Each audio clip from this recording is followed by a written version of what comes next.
J.R. Tavai still out, Zach Kushner, Marshall Jones, T.J. McDonald, Chris Gallipo still no contact, Matt Khalil, Cody Temple, D.J. Morgan, Christian Thomas, Robert Woods, and Devon Flournoy. During practice, Cody Romness, Brian Bockham, and George Farmer came out. I thought practice was very good. I thought they came out with a lot of energy. I thought they started with special teams, great focus, and our look teams really challenged our guys, and so I was very pleased for a two-a-day to come out in the second practice like that. And we got a lot of good work done. Felt a lot better than the last two practices. When do you expect to get Matt Khalil back? Hopefully tomorrow. I think it's day-to-day. What do you think of Matt tonight, throwing the ball? I thought he threw the ball really well.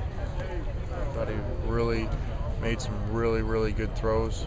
He's starting to get comfortable with Marquise Lee, who was a star of the practice by far. Probably nobody even close to him. You know, continued to make a ton of plays.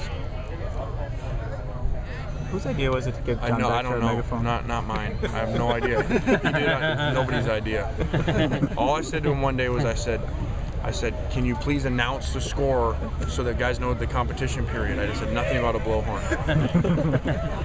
And then whichever side's losing really hates him at that point because you have to hear how annoying he is. Where do things stand with the backup quarterback situation? Yeah, both guys are doing great. They're doing really well, and you know, almost to a surprising level how well they can handle the offense. We don't really call any different plays.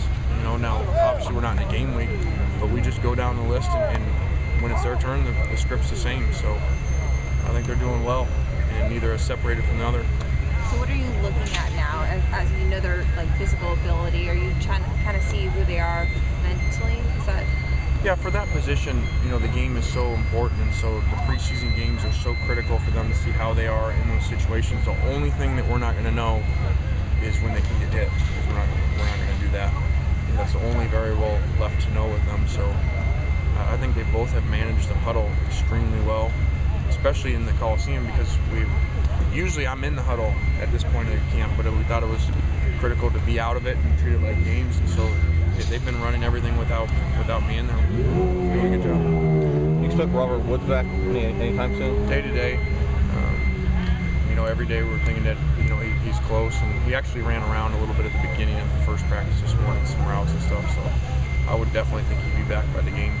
You said you were looking for an X earlier. Is Marquise Lee a candidate for that? Well, he could be. It's hard to change the young guys once you put them somewhere for the true freshmen, and so we wouldn't want to flop him over there yet. But he could play both physically, definitely. You know, he could play any of our spots, any of our three spots physically. That'd just be a really hard mental transition, you know, to go from Z to X after 2 weeks of being here. When did Robert learn? Robert knows all the positions, I assume. When did he start doing more than one?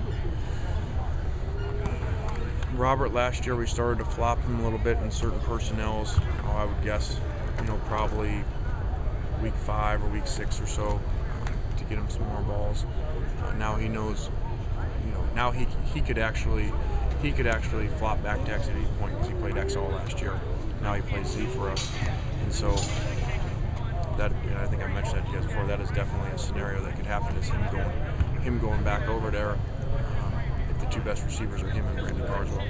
You get the question a lot, but you had Gertler left earlier today, and you put Coleman in there, and Martinez sometimes too. Is any one guy standing out to you? Not really. You know, just kind of mixing them through. Nate Gertler has done a great job. You know, for a walk-on kid that's a freshman, you know, redshirted last year for us.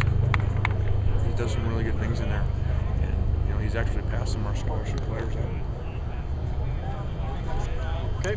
Got a lot.